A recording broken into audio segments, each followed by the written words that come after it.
drive things off the wall. That's us, man. 24/7. You should expect the unexpected. I mean, Make it known that this is all about being 100% authentic. We are live now. So, with that being said, let's jump right in. I think for me, my thing with all that's going on is there's always that room, and except for Adam Toledo, we know that at some point he did comply, even though he was running, right? And I guess you guys, you always hear me ask, why do these people continue to try to resist arrest and try to sit there and argue with the cop on the side of the road? Like, I don't understand why we do this. My thing is, You ever ran from the cops? you're going back and forth with these people, huh? You ever ran from the cops? Have I ever ran from a cop? Yeah. Yeah. Why did you run? Huh? Why did you run? Why did you run? Chrissy, why are you saying like that? Because I should not have had that in my experience. I don't know if it was exactly from the cops. I just left the scene of a crime. You ran Just so from the viewers and listeners know, Crystal is a predicate felon. Okay, let's just put that out there. Crystal's been arrested on a few occasions, so she got the street credibility to talk about that. She got the street Do cred. not tell people that. In all seriousness, though, let's keep it serious. So let's keep it funky. Okay. Why did So you run? I had just had me and one of my friends had just had an altercation at the Waffle House in Orangeburg, South Carolina. Here we go. And we were outside waiting for the cops to come and talk to us and get our side of the story. Well, of course, because the people we were fighting were locals, they were tending to them. Well, while they're tending to them, the townspeople are growing angrier and angrier, and me and my friend. What kind of old school townspeople? Come on. The locals. So, and so we were like, okay, you know what? It doesn't appear like they're going to come talk to us. So we got in the car and we just left. Right. So again, no harm, no foul. Right. And as we were leaving, we found out, we realized the cops are probably going to come looking for us, and they caught us. All right. So, but when they came, we didn't resist. They were like, you guys, why did you leave the scene of crime? Right. Or whatever. Why did you leave the scene? And we were like, well, because we didn't think that y'all were gonna come and talk to us. You guys weren't talking to us. Right. In your mind, that made sense at that time. In Adam Toledo's 13-year-old mind, it made perfect sense to throw that gun behind that fence and then do exactly what the cop said. Yeah, because he was scared. He was terrified. Because you're running with a gun. That's why you left the scene of the crime, because you were scared of the outcome of what was going to happen. I wasn't scared of the cops. Listen, Crystal, hold on. I was talking about what was happening in the atmosphere. But let's shut up, Derek. Don't even say. She was mad That's why you're on mute. Come talk to them. Listen, are we gonna get this going or are we not? Listen, I've run from the police.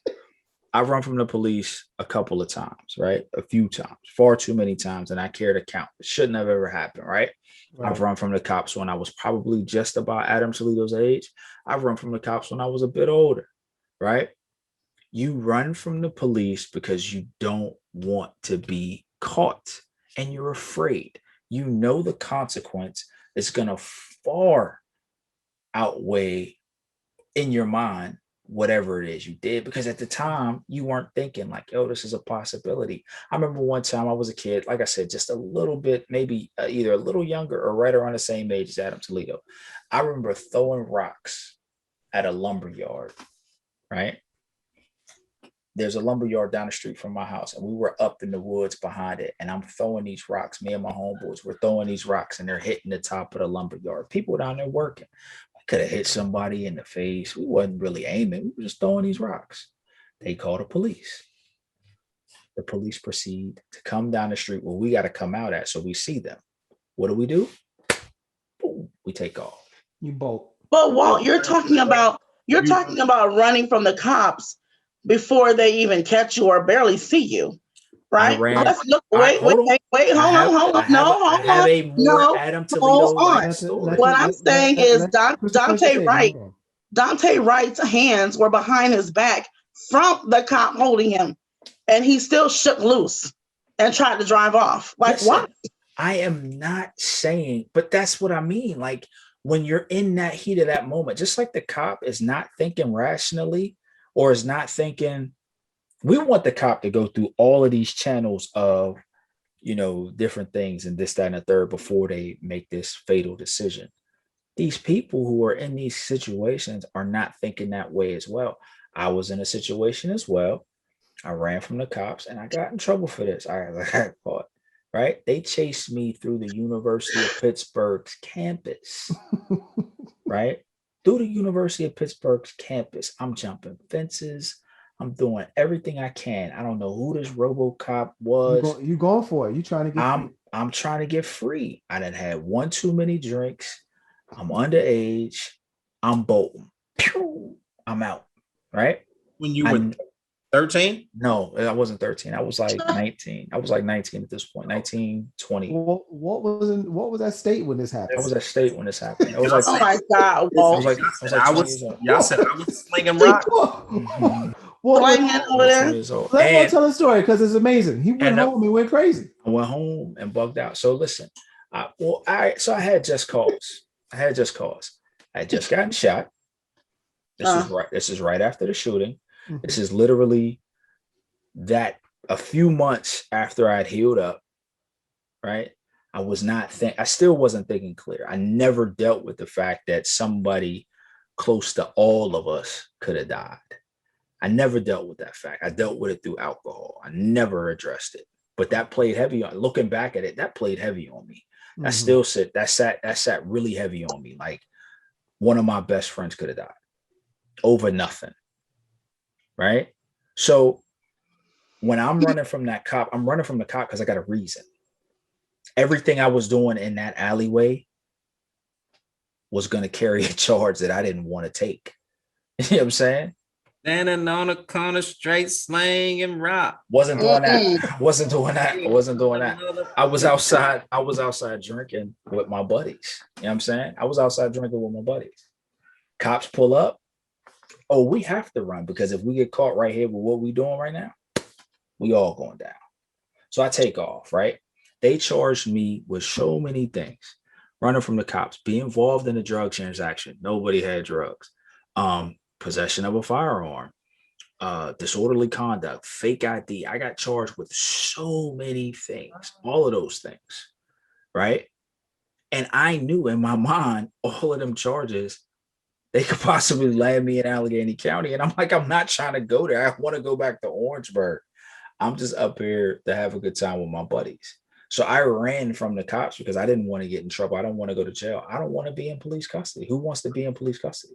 Especially if you've been there before, and I'd never been. But let's assume Daunte Wright had been there before, right? Go ahead, Will. Go ahead. Let's assume Daunte Wright has been in police custody before. Let's assume that Adam Toledo has heard all the horror stories about what happens to young kids who go into the system, right? My thing is in situations like that, right, that are intense. Again, I go back to the neuroscience of it, right? A lot of that is you're in fight or flight mode, right? 100%. So whether it's the cop or the individual that's there, you both are not functioning in a rational state of mind at all. So it's really a bad situation for anybody, right? So anytime there's a lethal weapon involved in those situations, there's a chance that it's something, it's not going to be the best outcome. And it's unfortunate that in many of those cases where there's a Black individual involved, that the Black individual is the one who is but killed. Again, we're perceived publicly as threats. We're perceived publicly as dangers to society. Hence the reason we get the treatment we get. That doesn't have anything to do with things that we've done. It has to do with the system. So I agree the system needs to be destroyed because the system has created a monster or the picture of a monster that we all don't fit. Right. You know what I'm saying? Like, Mhm. bottom line, me and Dev and Derek could walk outside. You know, Derek takes off his polo and maybe I put on a different hat. And now all of a sudden, we don't look like a teacher, an engineer, and an administrator in a school. We don't look like that anymore. You know what I'm saying? We don't look like that. Now we look like threats. We look like dangers to society. They like me. I mean, I don't. No, I'm just. It was you. You know?